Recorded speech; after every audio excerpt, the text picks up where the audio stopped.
Eddie Taylor may have been the best all-around pool player to ever live. And one reason for that is that nobody was even close playing bank pool. And I know your dad, I would be there at Taylor's and he would be talking to your dad. I know he talked to him right to the end. Anyway, pool players do a lot of things. And usually they gamble. And if pool's not, like the money from here, at least the Filipino money, all goes to the casino. Yeah. But they also play among each other, and your dad had card games all up and down the coast and played good cards. Very good gin rummy player and other things. And your dad could make moves playing cards. I don't know if you know that. I tell you that because I'm proud of that. That's one of the things about your dad that I like. That's one of the moves. What does that mean? That means he might be able to get a card that he needed when he needed it. Do you understand? Mm-hmm. He may have been able to shuffle the cards in a way where it could figure it out. And that's very, very difficult. Okay, very, very difficult. But Eddie Taylor was the greatest. I mean, just could do pool like anything. But that's not enough for some people like your dad or like me or whatever. I want to know other things. And he would have stories about when they get broke, like they all do, and how they shoot craps in the bus station or in the train station or at the airport or in the pool room. And they have 4 dice instead of 2. And what happens when 3 come out instead of 2?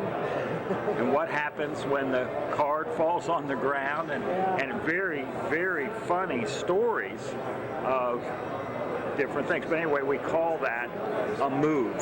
If you've got 4 dice and you can send 2 that are special and keep the other 2, then you're a talented dice man, and that's a move. So I asked Taylor, I said, I know you've got a few moves. How are they? If he's got good moves, he may be proud and say, oh, you've never seen anybody move like me. But what Taylor told me, he said, my move is pitiful. Anything I do is pitiful. He said, but the one thing about me, I will go. In other words, a lot of guys will be in a spot where they have to make that move, and they can't make it. And Taylor would say, my move is so bad, I don't know how I'm going to get away with it, but I will go. No matter what trouble there is, I'm going. And some of them right in the casino. Okay, like in the bus station, you go to throw the 2, and they add the points together, and they say the player's point is 9. The player or the shooter is shooting for 9. Okay, now the dice only add up to 12, or you know what I mean. So if they all 4 come out, you got a bad problem. So Taylor would say, they call it spill it. If you spilled the dice, you spilled all 4. And he would say, pick 2, any 2. You know what I mean? And that would confuse them for a second so you could get them around. I don't know what that guy, or you know what I mean? Pick 2, they'd say. Pick 2, like that's going to make it better. And in the casino, they walk right in the casino. Now, normally the casino would be like around Washington, they bust out gambling and crap tables and everything, and it wouldn't be Caesar's Palace or this place. It would be a makeshift place. But a top, bow ties and everything, but it would be a local deal. And in a casino, if 4 would come out, a lot of the croupier, the guy with the stick, it happened all the time. It's hard to keep them from coming. And he would say, he'd add up the 4, and it'd be 6, 6, 3, and 3, and say, your point is 18, and just scrape back 2 dice. And you can only get a 12, but he says he's shooting for 18. 18 is the point. Of course, it's impossible. So you're okay, that's funny, how they good dealt thing. with it. But the reason I'm telling you this is not that your dad wasn't a crap cheater or a card cheater or whatever it is.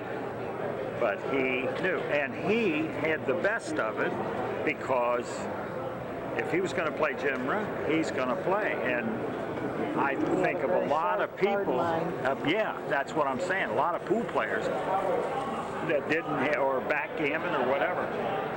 But I say it from a respectful position, a position of admiration that he was a scoundrel, he was a gentleman, he was a father, he was a pool player, he was a card player, he was a thinker and a gambler. When he come here, he'd have everybody bet.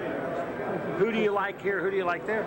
He set the line. He knows, you know, that it's 7-5, that he's going to beat him. He set the line. Well, who do you like, Beenie? What's the line? What's the line? And he would set the line. And when there wasn't any line, he may have set his own line.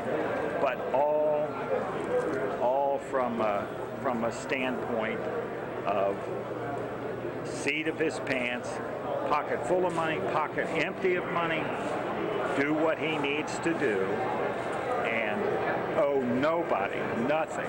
You ever had anybody come and say, Bill owed me $2,000, or did your mom ever have that? Or No. if he could get the money that he was owed, she could buy a new home.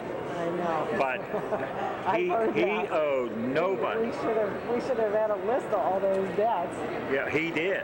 Yeah. But he didn't need to write it down. Yeah. He knew, and when he saw him, or it would be, Hey, where's that? how do we stand? Where's Yeah. that $1,000 or $5? But there was no sucker in him, and if you owed him, but what I'm saying is that when I say he was a scoundrel or he was treacherous or whatever it is, that's all out of respect, and I respect what he does and what Taylor did and what everybody does, even if it's a little off base or out of bounds. Yeah. Occasionally out of bounds. You can't make money all the time out of bounds. Right. But there are. Make money all the time inbounds. That's what I'm. That's what I'm saying. That's what I'm saying. I'll put it this way: if Bill was a stockbroker on Wall Street, he would make plenty of money. But if you wanted to inside trade once in a while, he wouldn't call the police if you whispered in his ear. That's all I can tell you. Matter of fact, I can't think of any reason he would call the police other than to protect his family. I can't think of anything that would happen.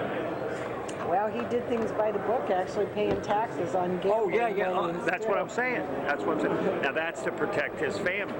Without you all, and he didn't, that wouldn't be the case.